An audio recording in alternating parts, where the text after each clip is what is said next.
Please welcome Executive Vice President and Chief Financial Officer, Olivia Nelligan.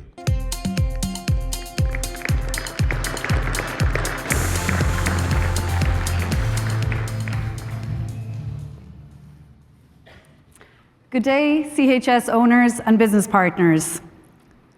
I am delighted to be with you all here today in person to share our progress. It's been great to meet many of you in person over the last few days and during the summer at our owners' forums. If we haven't yet met, I look forward to connecting and learning about your cooperatives and farming operations. I am pleased to share with you the fiscal 2021 financial report this morning. CHS had a strong year financially, especially in the second half of the fiscal year. We have been able to harness the power of our enterprise and the passion of our people in this strong ag economy to serve our customers throughout the globe and to deliver value for our local cooperative and farmer owners. We saw continued headwinds and uncertainty in our energy business and felt some weather impacts on our ag segment, including Hurricane Ida on the Gulf. However, the diversification and resiliency of our operations and the commitment of all of you, our owners, helped drive increased fiscal 2021 revenue and significantly improved bottom line performance this past year. Before I go into detail, I will preface my remarks with the customary safe harbor language. Some of the business and financial topics we discuss today may contain forward-looking statements. Future results may differ from those implied by today's comments. These differences may exist because of risks and uncertainties in our business, including those we describe in our most recent annual report, which is on file with the SEC. I'd like to start by highlighting our overall business strategy. At CHS, we strive to create experiences that empower our customers to make CHS their first choice. We expand market access to add value for our owners, and we transform and evolve our core businesses by capitalizing on changing market dynamics. To execute on these strategies, we have 5 key enablers: agile and sustainable technology platforms, robust and efficient supply chains, high-performing, diverse and passionate teams, operational excellence, and a strong balance sheet. Total revenue in fiscal 2021 was $38.4 billion, which was 35% higher than the previous year and our highest revenue since 2014. The revenue increase was primarily driven by robust global demand and rising commodity prices in our ag segment. Net income for fiscal 2021 was $554 million, a 31% increase over last year.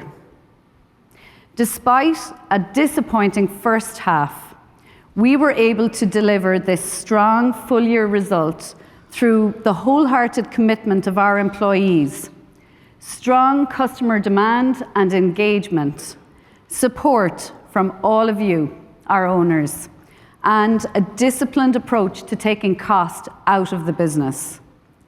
Additionally, through our focused attention on cash flow optimization, we reduced our cash conversion cycle by 6 days, which resulted in approximately $8 million less interest cost based on freeing up working capital. We will now review the segments that make up our earnings: energy, ag, nitrogen production, foods, and our corporate and other category. Starting with energy, which includes 4 businesses: refined fuels, propane, lubricants, and transportation. As we look at the year-over-year comparison, just a reminder that the first 6 months of 2020 were before the pandemic impacted our markets. In 2021, demand destruction impacts from the pandemic lingered throughout the entire year, although we saw continued recovery in our energy segment as the year progressed. Though revenues increased year over year, this segment had a pre-tax loss of 10.6 million, a 235.9 million decrease in pre-tax income versus the prior year. We were encouraged that overall our refined fuels volumes held up well in comparison with the industry. While refining margins improved over the year as demand shocks from the COVID-19 pandemic began to subside, the resulting margin improvements were negatively impacted by a number of factors. Exceptionally high costs for renewable energy credits, or RINs, less favourable pricing on heavy Canadian crude oil processed by our refineries, resulting in lower earnings. Reduced propane volumes resulting from warmer and drier weather conditions during fiscal 2021 also contributed to a decrease in earnings. Given the significant headwinds our energy segment has faced in the past year and a half, we're pleased with the progress we've made, particularly in the second half of fiscal 2021, and we will look to build on that positive momentum in fiscal 2022. Now let's look at our Ag segment. This reporting segment includes our wholesale agronomy business, global grain and processing, and country operations.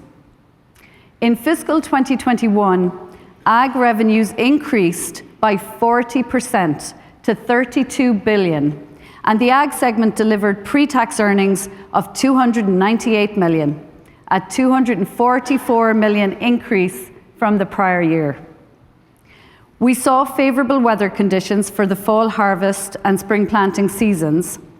We also saw a full year of improved trade relations between the United States and foreign trade partners, which resulted in strong global demand for grains and oilseeds and an increase in commodity prices. Improved agronomy, retail, and processing margins were partially offset by lower grain and oilseed margins, including the impact of significant mark-to-market losses that are expected to reverse over time. We had higher equity income from our joint venture investment in Temco, our grain export operations in the Pacific Northwest. While market dynamics were in our favour, I want to underscore the hard work we have been doing to gain efficiencies across our supply chain that led to higher volumes and improved segment earnings by over 450% over the prior year. Nitrogen production represents our investment in CF Nitrogen. Pre-tax income of 121 million was up 69.2 million. This increase was primarily as a result of increased sales prices of urea and urea ammonium nitrate, or UAN, which are the focus of our commercial relationship with and equity distributions from CF Nitrogen. These higher prices were partially offset by increased natural gas costs. Our separately reported foods segment this year consists of our equity investment in Ventura Foods and associated expenses. Ventura Foods is a 50-50 joint venture between CHS and Mitsui and is a producer of edible oil-based branded and private label food products. CHS share of Ventura's pre-tax earnings contributed 67.9 million, a 43.7 million year-over-year increase. This was a result of favourable market conditions for edible oils and a recovery of sales volumes in fiscal 2021 compared with the early stages of the COVID-19 pandemic in fiscal 2020. Lastly, our corporate and other category includes our corporate function costs, CHS Hedging, our full-service brokerage business, CHS Capital, which provides financing to members, and it also includes our joint venture investment in Ardent Mills, a leading wheat milling and ingredients supplier. Corporate and other pre-tax earnings increased to 38.9 million, primarily due to increased equity income from Ardent Mills. We had a tax benefit of 38.2 million, which was 1.5 million better than the prior year. Our tax calculation is based on the mix of full-year earnings, equity management decisions, careful tax planning, and compliance with our cooperative tax obligations. In summary, CHS delivered net income of 554 million in fiscal 2021, which was a 31% increase year over year. We are proud of this performance on behalf of our owners and how we served our customers around the world and created more connections to empower agriculture.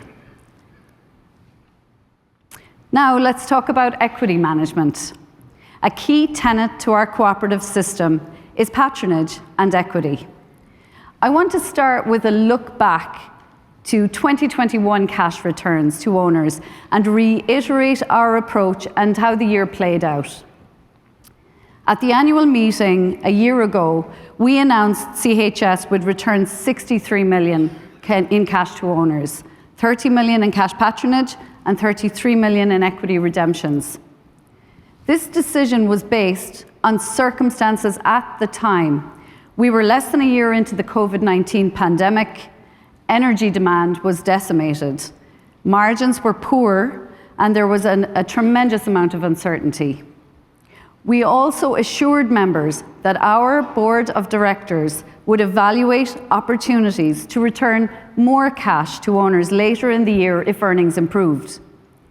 As the year unfolded with stronger performance than originally anticipated, an additional 50 million in equity redemptions was announced after third quarter. Total fiscal 2021 cash to owners was 109 million, of which equity redemptions was 79 million. Moving to 2022, the board has designated 10% of this year's patronage-based earnings to the unallocated reserve.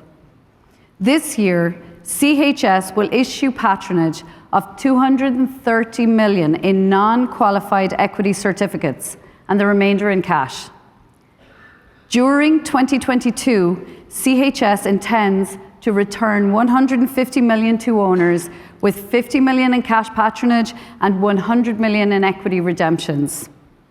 Of the 100 million in equity redemptions, 70 million will be distributed to member cooperatives, and 30 million is intended to be distributed to individual owners. The 70 million of member cooperative redemptions will be qualified equity certificates, starting with the oldest equity first, and payments will be made in the spring. The 30 million will be used to fulfill individual owner requests from those age 70 and above and for estates. In addition, CHS has distributed 20 million in DPAD tax deductions to owners. Next, we will highlight a few wholesale patronage rates, and what you see on the screen is both cash patronage and total patronage.